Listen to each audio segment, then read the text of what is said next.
This call is being recorded. All right, everybody. Let's try this again. Now we're recording. It's all good. So welcome to today's Anvil Media Lunch and Learn webinar, Top 10 Digital Marketing Trends of 2021. I think we all thoroughly enjoyed 2020, but it's time to move on, put that dumpster fire to bed. And for those of you on the Twitter, I'm at Kent J. Lewis. You can also follow us at Anvil Media. Give us a shout out if you find anything nugget worthy in this presentation. You can also email me, Kent at Anvil Media, which I have that contact information at the end of the presentation. As a reminder, this will end up on YouTube as a recording and on SlideShare as a presentation for those of you that would prefer not to listen to my voice, and no harm intended if that is the case. So today we're going to talk about 2020 digital marketing predictions, our year of review to see how the Anvil team fared in last year's predictions for 2020. So each December we make predictions for the following year, and every December we look back a year and see how we did. And spoiler, it wasn't very good. And today, though, I'm happy to tell you about our 2021 predictions and trends, roughly 10 of them, and include some resources and appendix and some time for Q&A as appropriate. Now, since 2004, we've been making predictions, and a little bit about our methodology. I refuse to accept from my team any predictions that are obvious. Facebook will continue to be huge. Google will continue to dominate search. Duh. Amazon will continue to sell most of the world's products online. That's not what we're looking for. I want to make edgier predictions. The other caveat is I didn't make most of these predictions, and some of them I didn't necessarily believe were possible, but I'm an inclusive person and want to give my entire team an opportunity to voice their edgier predictions. So without further ado, let's just recap those one at a time. There are 10 of them from last year.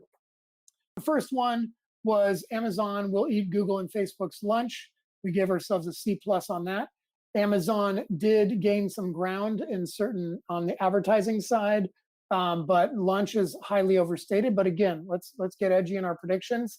So Google and Facebook are still eating well, although of the three, Facebook has, despite some of the bans and ad boycotts, Facebook did very, very well financially on their advertising last year, despite all the chaos. And Google did fine, although they've been slowly losing share to Facebook and a little bit to Amazon. Amazon held its ground, but one of the predictions we're talking about internally today after this call at Anvil is Amazon's prediction to actually truly eat lunch, Google and Facebook's lunch this year, and see the most growth of any ad platform. So when we think of advertising, when we think of Amazon, we think advertising. So we missed the boat, but we might have been a year ahead, which is not uncommon for our predictions. Animated GIFs, video, and interactivity will replace image ads. There has been massive progress in creating more interactive and dynamic advertising, which I've been in the digital space since '96, and I've seen the evolution of interactive ads. But we didn't nail that one because image ads are still dominant across Google and other ad platforms. But you will see this is going to be a paper cut, slow growth, not a major move, generally speaking. Third prediction was Google will mandate that all websites be voice search compliant. That did not happen this year. In fact, some of the stats showed that voice search actually took a setback in terms of growth this last year. And we've been a proponent of voice search for almost 4 years, optimizing our clients' websites to appear in that zero-click search and rich snippet world. But we have been disappointed tremendously by the lack of embracing of voice search on a large scale. So we gave ourselves a B-. Structured data, which has been huge to our SEO efforts for our clients. We predicted more than a year ago, December of 19, that it would be the year of effectively structured data, and that was absolutely true, both in the news and in our testing and results with our clients. Incorporating schema was making the difference between a page 10 visibility organically and page 1, if not number 1. And we have a bunch of case studies to prove that structured data is amazingly powerful, not just in driving traffic and rankings, but impressions in voice search and position 0. So that was the first one we actually nailed. And then augmented reality will play a bigger role in SEO. This was from a former employee that was knee deep in augmented reality, a super side hustle passion for this person. They made that prediction. Much to my non-surprise, it did not happen. But it did result in us getting coverage. I was quoted an article in The Economist in their applied section on how to use augmented reality in marketing because of the content that our former employee created around augmented reality, used schema markup to rank well for it. We were seen as an expert, and I took the lead to answer some questions in that world of AR. So augmented reality will play a bigger role across all marketing, especially post-COVID, but not necessarily in the world of SEO.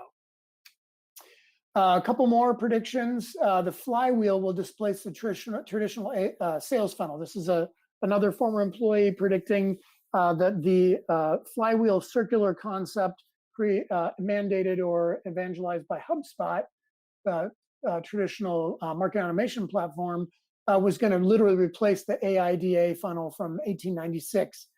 Turned out not to be the case at all, and it probably won't really ever be the case, but it is something to be smart about. Is it still is a great idea that it should, or in theory, we should be looking at a new way.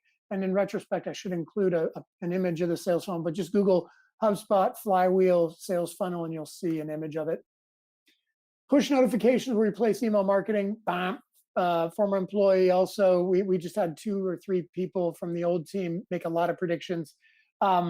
Wishful thinking. Most of us, like myself, have turned push notifications off so that I don't further fry my brain with all this switch tasking. Did not happen at all and may not happen for the next 2 to 5 years.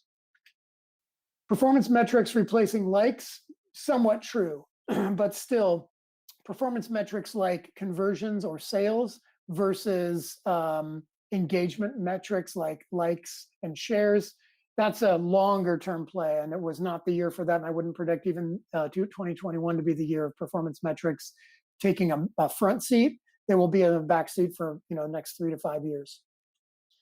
Consumers will drive alignment and transparency with influencer marketing. This was my prediction that I was praying would happen, even if I didn't think it would actually happen. But COVID did actually have a major impact on influencer marketing. People had nowhere to shop, so they looked to influencers for ideas on clothing and fashion. And influencers took a greater importance, not a lesser importance. But that also forced brands to reconcile the informal campaign basis to longer term strategic relationships with influencers, like the example of I forget, is it Skate Dog 206 or 720 or whatever, but his famous rumors TikTok video that went viral, him drinking ocean spray, returned the favor for all that exposure by giving him what looks like might be a week's supply for him of cranberry juice plus a pickup truck, which is totally rad. And then lastly, TikTok will lose momentum. We got that totally wrong, despite the president trying to shut down or force the sale of TikTok. It had a massive year of growth around the world. And in the US, TikTok is looking to probably double in size this year with a different president coming in, different administration. TikTok will likely be free to do whatever they want. Snapchat has maintained visibility, but I think this prediction, due to in part COVID and President Trump, got sidetracked and delayed a year, but I think it will be on point for this year. So in short, these were our 2020 predictions. I'd say we were betting about 300, but we took some big guesses, and some former teammates made some big predictions that I wouldn't have predicted or put money on. But hey, you never know. They could have been geniuses ahead of their time, and some of them are at least 1 to 5 years ahead of their time in some of their predictions. So what you came to see, the main event, it's 10 predictions and trends for 2021. So this is a focus on digital marketing primarily, but you'll see it's a broad look. So the first broad look, this is my prediction, is a pandemic behavior changes that happen starting in early Q1 of 2020 will have a lasting effect, at least for the next 1 to 3 years. It's not just a vaccine that will change the behavior, but economic uncertainty and other factors, employment levels. So the big first component of my behavior change that I've identified through research is value-based pricing. So consumers are very sensitive to pricing right now. Even those that have their jobs are concerned about saving money for any impending doom. So they are looking at the best value in their pricing. So that's something to keep in mind for marketers and those developing and manufacturing products, to look at price points that are value oriented and not just premium. Now, clearly the wealthy and luxury market can be largely unscathed by these type of situations, throwing COVID friendly or unfriendly parties and so forth. But value is going to apply to 80% of the population or more, probably more like 95%. Purpose-based messaging. This has been in the works for 2 to 3 years, prior to COVID, prior to George Floyd, prior to the economic impact of COVID, is that people care about companies that have a purpose. Ben & Jerry's is an example, regardless of what side of the aisle you're on or how big of a fan or not you are of Trump. Ben & Jerry's took a very aggressive approach towards Trump. In fact, I was wondering if they were going to come up with an impeach flavor. They haven't. They just rolled out some dog flavored ice cream, or dog ice cream for dogs, I should say. Dog flavor would be even worse. But Coca-Cola, Chevron even broke their silence, which is unheard of, unprecedented on whether Trump should be impeached. Prior to that, it was on racial inequality. Prior to that, it was on health and safety with COVID. But if your purpose is about taking a stand, I was on a panel 2 years ago about this. It is now the time. In fact, brands that are not taking a stand are getting hurt financially and in their reputation for not taking a clear stance or taking a chance and being open and transparent about who they really are. And in terms of sustainability and social responsibility, so it's one thing to have a clear message. Hobby Lobby, they've gotten in trouble for the owners literally stealing artifacts from the Middle East.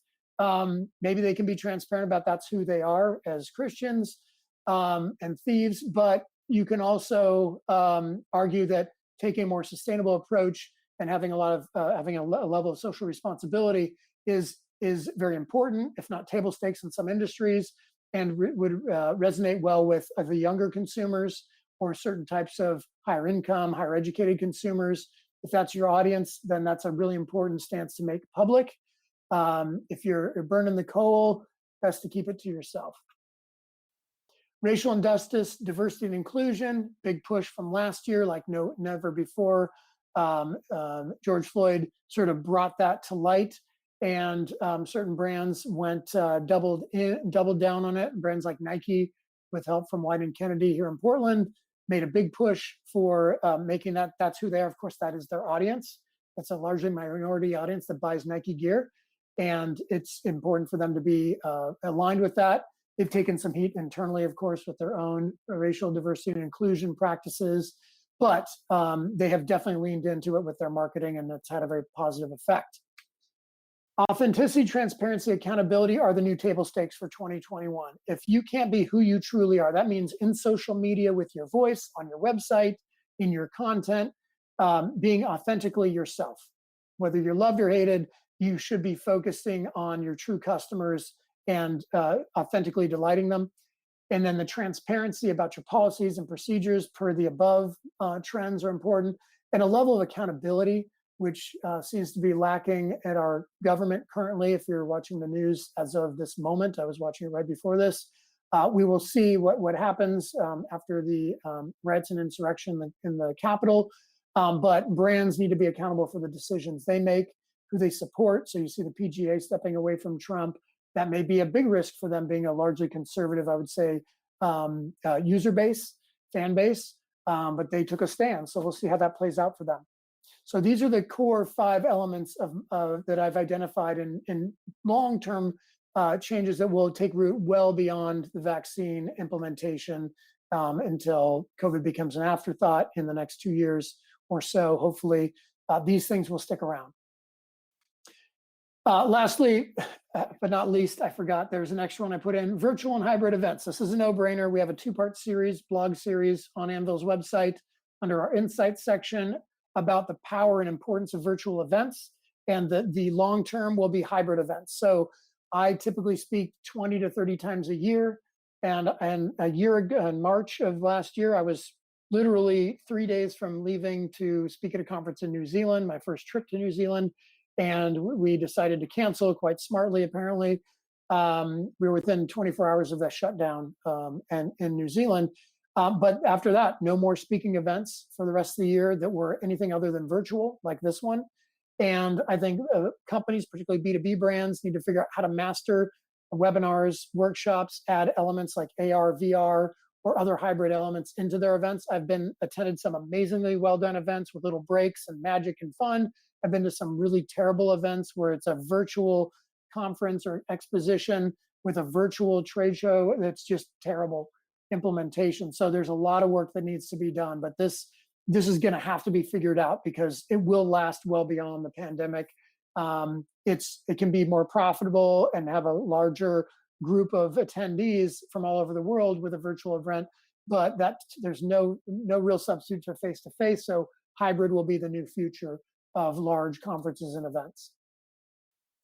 Of course, through all this, you're going to have to rely on digital channels. Digital transformation has been huge, movement to e-commerce, even for B2B brands or hybrid brands. So making that digital transformation, we helped a lot of our clients this year at Anvil migrate from brochureware to e-commerce, from brochureware to functional backends for transactional management of the business through the web, through mobile apps, and that's kind of where it's going. Those are all long-term. My apologies, because every other slide, there are 4 or 5 bullets, and this one was a big one. So in the end, brand marketers have to remain flexible and responsive throughout the next year or two. I'm predicting, we'll probably be barely ready to get back to face-to-face by the start of Q4 based on how slow the vaccine rollout is. We still need to see efficacy and all of that. So be ready to turn on a dime and have contingency plans for the worst and the best. Be ready to move quickly. That's going to be the new mantra for 2021 for ourselves and our clients and your teams. Number 2 prediction or trend is digital transformation. So I just teased that. So migrating all of your offline and face-to-face interactions from initial touch to new customer, all the way through the customer journey to mature customer and evangelist. That's all going to have to be done online in some fashion. Some brands are going to, there's only so much I can do with my barber virtually. Virtual haircuts are not going to work for me. So certain companies, hospitality, restaurants have been, absolutely decimated by COVID. It'll take them a long time to bounce back. We have to help them. But everybody else that's in between has to get clever about how they leverage digital to keep their business alive or find new revenue streams. E-commerce is the easiest one for B2B. For B2C, it can be other transactions. One element to facilitate the customer journey is utilizing chatbots that are generally, using AI and chatbots and humans. And then a combination of that plus text messaging, push notifications, which we predicted would blow up this last year, didn't, but push notifications in apps and other app-related conversations are going to be important. Maybe additional use of near-field communications for touchless or touch-free interactions with customers can work. But there's going to be new technologies and methodologies for that kind of that curbside interaction in retail, in particular in the service-based industries. And then more augmented and virtual reality. So I think virtual reality for events could be an improvement, but if it's anything like Second Life, if you remember that from 10, 20 years ago, not that great. Ready Player 2 is kind of where that's going to be going with the new technologies. I think the real secret is augmented reality, utilizing your phone and your camera to see things that you couldn't otherwise see, like putting furniture in your house, a wardrobe on yourself and a mirror. I think that's where shopping is going, is augmented reality. So be ready to address that. And then AI, right? So letting that artificial intelligence learn and improve every experience. Again, that's largely what's powered chatbots. And it can also empower e-commerce and other website content, as well as sales and marketing automation. So AI is going to take an improved and more important role in the next couple of years. And then one I've been a champion of for 10 years that's been slow to get to the general consumer or even the small agency or business like us is that predictive analytics being approachable, affordable, and frankly accurate. So the idea that you know what somebody's likely to do before they do it, is hugely powerful. It's probably a Jim Carrey movie, but in reality, that's invaluable and something that should be considered as we evolve. What most of us use is Google Analytics. It's up to them to sort of evolve the platform to get more predictive, and I think they're working on that. And then lastly, I've had a separate archived presentation on omnichannel marketing, and I want to make sure that this is forwarding. That every channel has a unique message, and then that message is relevant to the context of the device, the screen, the time of day, the location. Omnichannel is not only consistent messages across channels, that's multi-channel marketing. Omnichannel it's seamless across each of these channels: mobile, desktop, laptop, tablet, TV, billboards. It's all integrated. Tools are getting more approachable, affordable, and more robust every day to not only craft and manage omnichannel, but to track it. So that relates also to predictive analytics, helping power omnichannel in the future. So this is all part of the digital transformation. These first two predictions are much deeper than most. And the reason I go in more detail is they're mine versus the teams, which I will do my best to represent. So kicking off with the third presentation, the third prediction is these are mostly from my team. So conversational marketing focus. This is an interesting concept. So it's the idea of creating context, a personal touch, and real-time interaction. So think chatbots, SMS, that kind of thing. But it's forcing the hand. COVID is forcing the hand for health and safety concerns to create more powerful conversational tools. So it's real-time conversations that help consumers from prospect to customer, from new customer to happy customer, through discovery, through the decision process and the journey. And then the idea is that you have created content and decision factors, dependencies, so you can help automate some of this, or through chatbots, or through just automating some of the QA response for your human interactions. But a lot of the tools you can leverage for that, any AI, chatbots, as I mentioned, email marketing, SMS, even voice search, people asking questions, start them through the journey there, through smart speakers or their smartphones, and move them through. So this conversational marketing, I think this is a really solid guess. And if anything, it might be a little bit preemptive. We'll probably see this blowing up in the next 2 years, but we could be, if we nail it, that you see more press coverage and more implementation happening, more buzz around this throughout this year. And then lastly, if you want some examples, trailblazers, not the Portland Trailblazers, but brand trailblazers in conversational marketing include Domino's and Sephora. I always think I'm saying that wrong, Sephora or Sephora. Either way you choose. You can Google their conversational marketing examples and see what they're doing specifically. Our fourth prediction is on brand and social ethical responsibility. I think this relates to my first prediction and long-term. So there's climate change, right? And I have family members that absolutely think that that's a hoax. You may believe it's a hoax, but the data says otherwise. My challenge to people that don't believe it's true is, why would you be wasteful in your consumption anyway? It's a waste of money. Some people, a lot of science, and I'm reading the current edition of Scientific American is called Truth or Lies. And one of the things they look at is global warming and climate change. And the reason people recycle may not even be because they believe in climate change. It's because they believe in saving money or looking good to their friends. Like, it's interesting. There's this whole psychology around climate change, but it's a real thing, and brands need to have a point of view on it. I remember probably 15 years ago, I was at an event for the Portland Business Journal where an EVP from Subaru came and spoke about their environmental commitment in passing. It wasn't solely about that, but their entire factory in Dearborn, Michigan puts out 1 dumpster of garbage per year. Everything else is recycled. I find that hard to believe, and that was 15 years ago. So there are even the most wasteful, labor-intensive, materials-intensive manufacturers and brands can have a very strong point of view on climate change or consumption. Racial inequality, diversity, and inclusion is a really important topic. If your brand or your business is not factoring that into your hiring process, you might actually be liable, or at least face some pushback and blowback from a reputation standpoint. It's table stakes moving forward. The economic disparity is a real issue. COVID has forced that.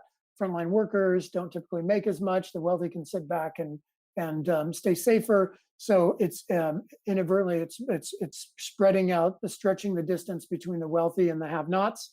And brands need to be aware of that in the way they market and the way they create products and sell them. Healthcare is a big issue. Legal reform is a big issue. General like regulation, change in administration. There's going to be a lot of upheaval and change. Food production and waste, that goes along with a little bit of climate change is related to food production. Waste is consumption as well. But brands that create a lot of product, heavy in manufacturing or sourcing materials, need to tell the journey, maybe using blockchain to say, here's where our products come from, our core ingredients, and here's where everything goes when it arrives at your door. That's going to be a factor. So, sorry, let's just glance at that again. So, brand social and ethical responsibility is a table stakes now. Again, the research shows brands that don't take a stand, that don't clearly communicate their stance on these things, are losing customers. It's that simple. So it's just good business anymore to be transparent and clear on what your stance is on these topics. Regulation. Our team believes that there's going to be increasing regulation of digital advertising, and that may not solely be driven by the popularity and buzz created by the social dilemma and how we lost control with even the best intent of our social platforms and what that's doing to our society. But data privacy and security has been an issue since digital. Again, I've been in search since '96, and data privacy was an issue back then, and it still is. But the balance is people still want convenience, and they're still willing to give quite a bit of information away in order to have that sense of having a sense of convenience. So now you've got this potential cookieless future where we can't track as marketers who people are individually, becomes more anonymous, makes it really hard to target. So the Googles of the world are trying to figure out a solution that works for advertisers and for the consumer. But there's always going to be a rub. There's no magic bullet there. So privacy and security are going to be an issue that are going to drive regulation. As I mentioned, it's confidentiality versus convenience is the argument, and what consumers are willing to give up to get. Shows so far that the largest unpaid workforce on the planet is Facebook users. The largest insight into consumerism is Amazon buyers and everything they do or don't do. So there's some ethical and moral concerns around the juggernauts, Facebook and Amazon and Google, and what they're doing with our data and how they're protecting us or not. And that's outside of data breaches, and that's not even mentioning Microsoft, who's almost an also-ran at this point, but is still part of that mix. The legal liability and accountability for the content that brands create or that the social media platforms allow or don't allow. Amazon just shut down Parler, the alt-right alternative to Facebook. And so there's a lot going on there in terms of liability and accountability. Some of these things are purely being shut down to protect assets. Others are more of a moral or ethical obligation. Social dilemma is absolutely worth viewing, especially if you have a family sit down together. If you have young kids, they need to see it, understand what's going on with their data. And so those are all regulatory issues will happen probably in a much bigger way under the new administration than the former administration, despite their disdain for the social platforms. Sixth prediction or trend is the marketplaces will challenge Amazon. This is my hopeful prediction, so I may not get an A grade on it, but I believe despite Amazon absolutely ruling e-commerce as a retailer in the world, they're the biggest e-commerce or the biggest retailer, but they still have a relatively small part of the entire market, like 5% of global retail, but they have a 62%, or not 62%, they have a massive share of the e-commerce market. And so Walmart has been nipping at their heels, Apple and some of the other big box retailers. The point is that Target and Walmart are putting together more advanced ad platforms and greater access for smaller brands to sell on their marketplaces, similar to Amazon. And I believe, and I have to believe, that it's going to be the big year to challenge Amazon.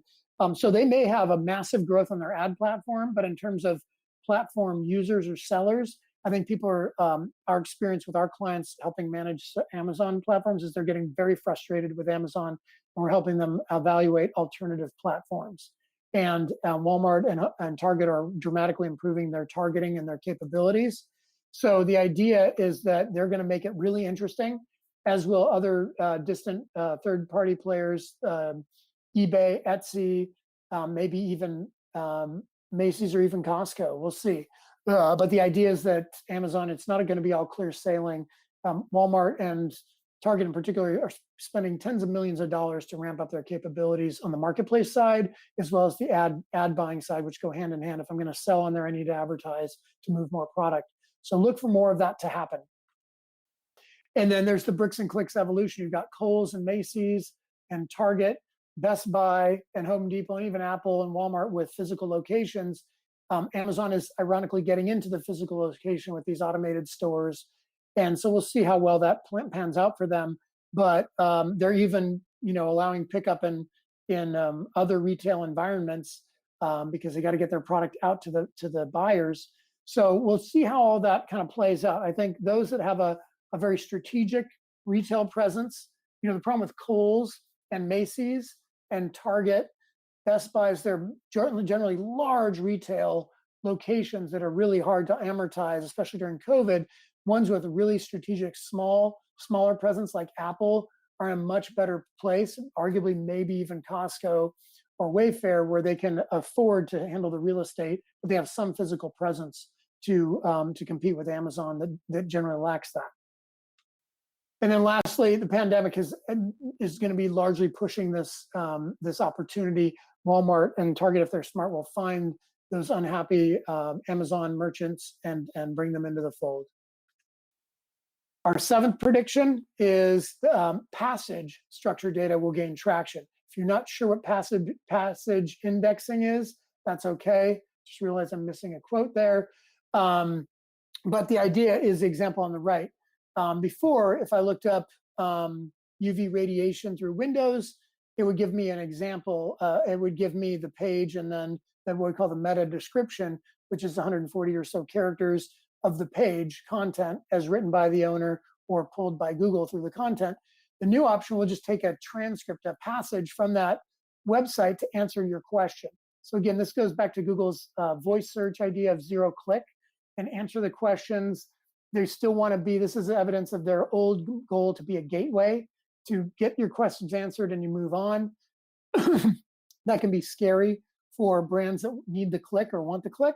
So we do believe that Google is going to push this hard because it's good for the user, and Google can afford to do that and lose a little bit of advertising in the process. They may monetize it later, but it does mean for SEO, search marketers and website owners that any given passage on a website has much more value. So you have to pay attention to what you're saying. Basically, it's the equivalent of a soundbite in the media, right? You have to think about each page having some sort of soundbite. And the idea is when you can use schema or other ways to identify that preferred passage, you can influence what that passage is.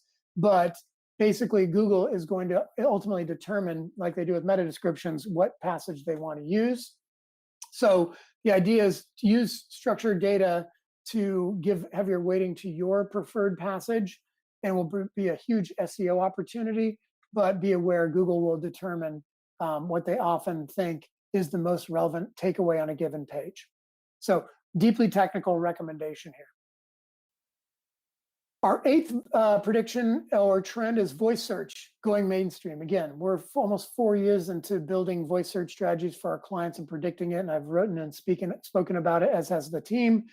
And what's really changed that we think for 2021 is the BERT algorithm Google developed and launched last year, and which really puts an emphasis on the dialects. So the English language has multiple dialects, and there are a lot of nuanced differences, S's versus Z's from proper English, from the UK versus American English.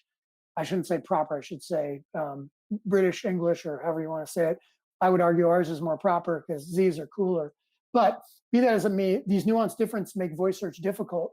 Not the S's and the Z's, those are phonetic, but some of the other words that are used and the phraseology is very different.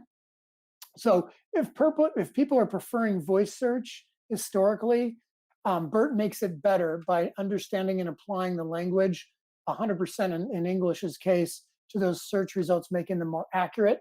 AI will continue to discern intent and improve the results. And that will improve as people have better experience with voice search, they'll do more of it. Hence, finally, the year of search. So it's a catch-22, and that's what's going to need to happen to make it all work.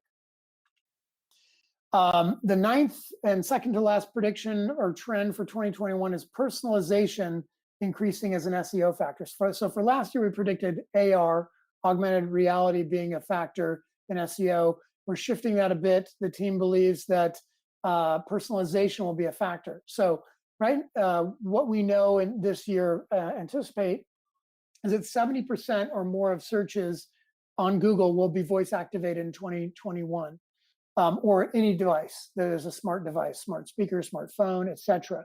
So if with that in mind, you have to look at a better alignment with your intent with the Google algorithm, making improvements with BERT and other, EAT and other signals are all important.